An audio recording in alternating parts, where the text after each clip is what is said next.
I am holding my first ever PSA graded Pokemon card return. So in this video, we're gonna answer the question, can a total beginner do a good job of pre-grading and hit a really high PSA 10 rate? It's not a lot of cards, but let's dive in. All right, so as we're going through this, I'm gonna do my best to show you some B-roll of me picking up cards because a lot of these, particularly the modern ones, did come from card shows. You're gonna see here, this is the packing slip. It's only 15 cards and they're pretty much all relatively low value cards. I wanted to test myself in my pre-grading and see if I could guess 8s, 9s, and 10s correctly. So let's see how I did. All right, a nice stack of PSA slabs. So for the first one here, okay, this is a Blaziken VMAX Trainer Gallery from Silver Tempest. I did get this at a card show. I had written down that my guess was a PSA 10, and it is in fact a PSA 10. All right, our next one is a Rayquaza from V-Star Universe. This is a really cheap card. I did pull this myself. This is just me, again, testing my pre-grading. One thing you might pick up on is that this front centering is not perfect, but I did think this card was really clean. I guessed it was a 10, and it is a 10. We've got Charizard V-Star from the Ultra Premium Collection. So this card comes from that Charizard UPC.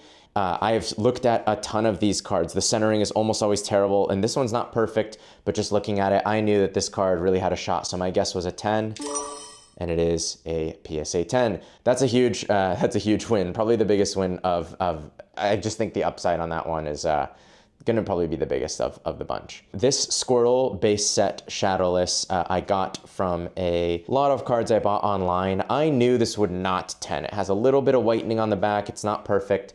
I had written down that my guess for this was either an 8 or a 9, and it did get the PSA 8.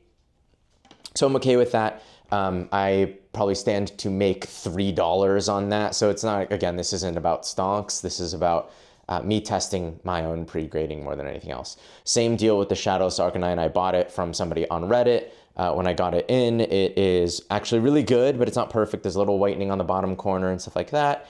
So I had written down that this would be an 8, and it is in fact an 8. The theme here so far seems to be that my pre-grading is not bad for a first timer.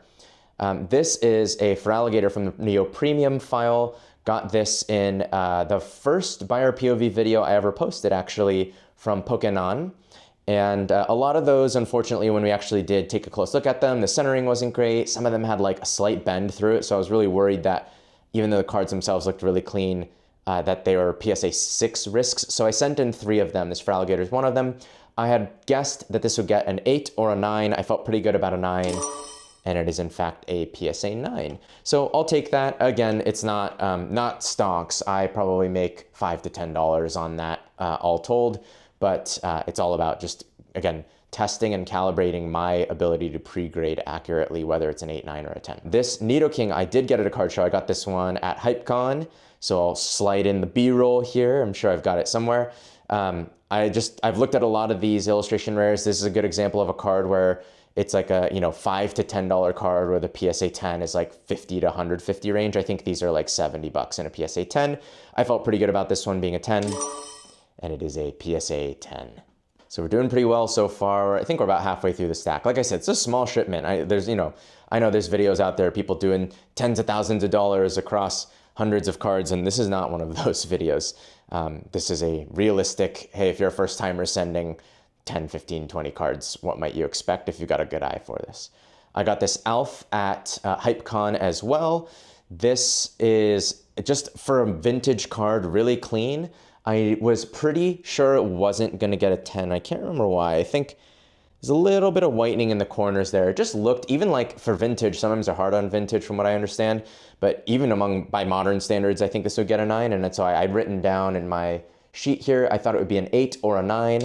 And it did get a 9. So in these cases where I'm guessing 8 or 9, I've been hitting 9s, other than, I guess the Squirtle I undershot. So, but the Feraligatr and the Alf, I thought maybe 8 or 9, and it came out better than I expected. This Charmander I pulled myself from opening a decent amount of Japanese 151. I had another Charmander and a Charmeleon that I was gonna send out, but a lot of these Japanese modern cards do have some sort of like not wear, but the factory cut isn't perfect on the bottom edge in a lot of cases, what I've been noticing. This one was really, really nice. I was confident in this one as a 10.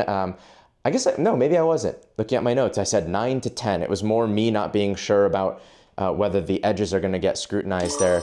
And this one gets the 10.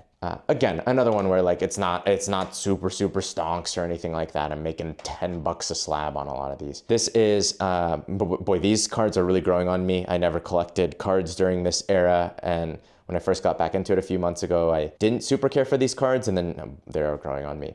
Charizard, Mega Charizard EX from Evolutions. There's one I think from Flashfire that looks really, really similar. Maybe it looks exactly the same, just different set. This is the Evolutions one.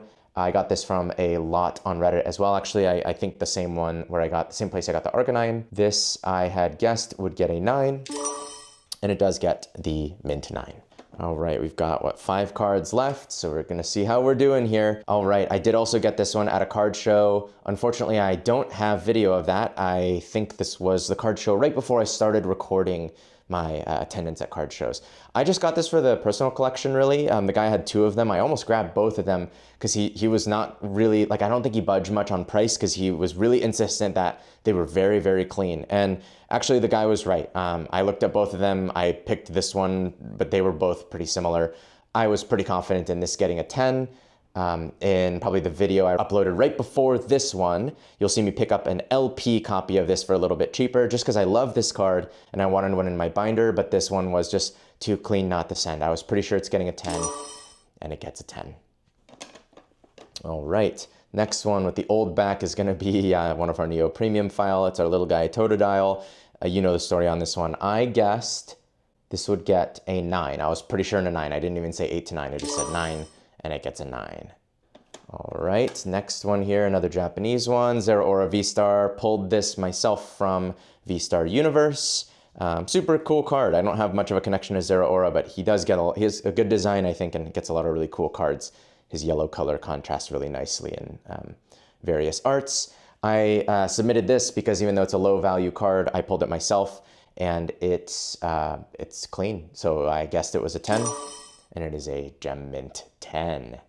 Last 2, another old back, which means this is our friend Typhlosion from the Neo Premium file. And this one was the one I was the least confident about as far as getting a good grade. I don't know if you can tell. The centering on this one is not great. We even called it out, I think, in the video. This one's a little OC, the centering there is kind of jagged. I had put in 8 to 9. This is one where I thought the Feraligatr would be potentially a 9, and I thought this one would be an 8, and it is, in fact, an 8. And our very last card here is, if I'm remembering right, is gonna be our Fire Chicken. So these are sequential to the one that you saw earlier. This is another one I got at a card show. I think the same show, I wanna say the Fairfield one, same show where I got the other Blaziken actually. So same deal, these are like $10 to $15 raw cards and like $60 to $80-ish PSA 10s if you hit them.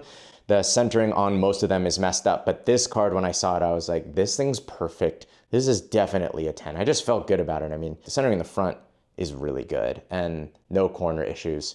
We do get the Gem Mint 10 there and a very cool 000 cert. If you care about that, I'm not a huge slabs guy. I don't really collect based on certs or anything. Some people do.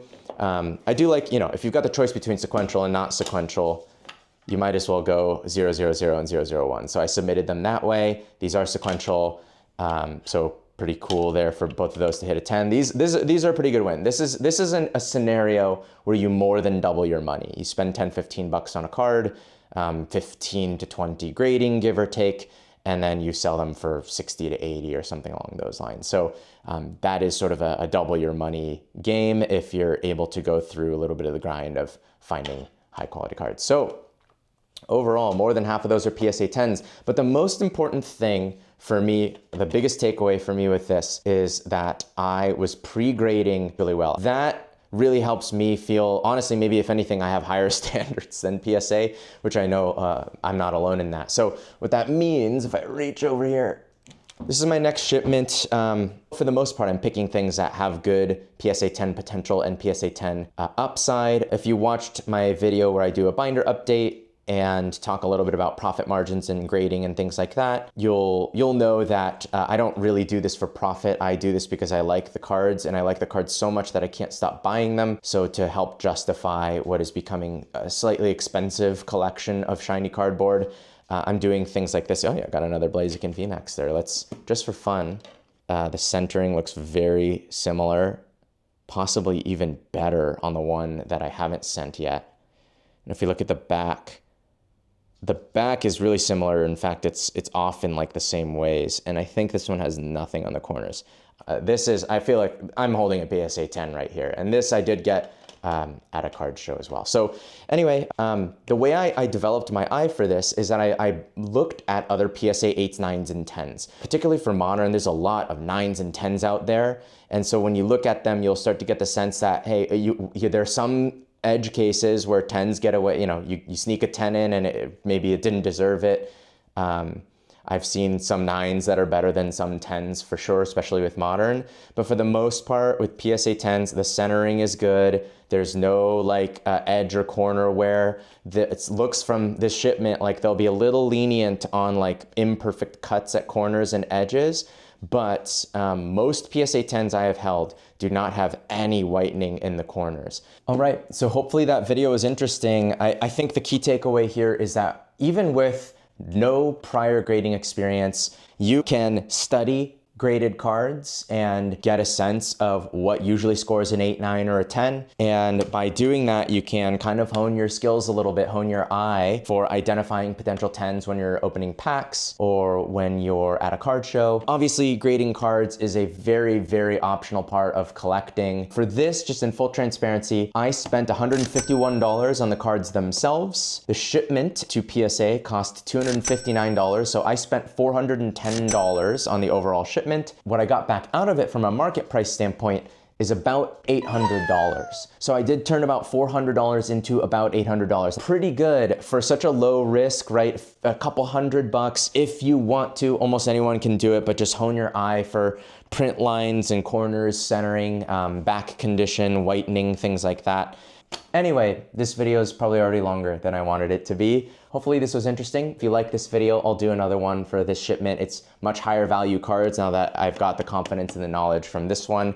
I'm gonna take a slightly bigger risk here now that I understand the process a little bit better and I trust my pre-grading a little bit more. But look, if I can do it, you definitely can too. So if it's up your alley, give it a shot. Hopefully this was educational and hopefully it was relatable and realistic. It's not a $30,000 PSA return. It is an $800 PSA return. What was it you wanted to oh, right. It was, let us know in the comments if you're into grading cards yourself, if you're thinking about getting into it, or if you're not into it at all. We'd love to hear why. For me, I'm gonna keep doing it at this small scale. This is really just me trying to turn a few $100 into a few hundred extra bucks, and that pays for that binder there, my personal collection. All right, thanks for watching. See you soon.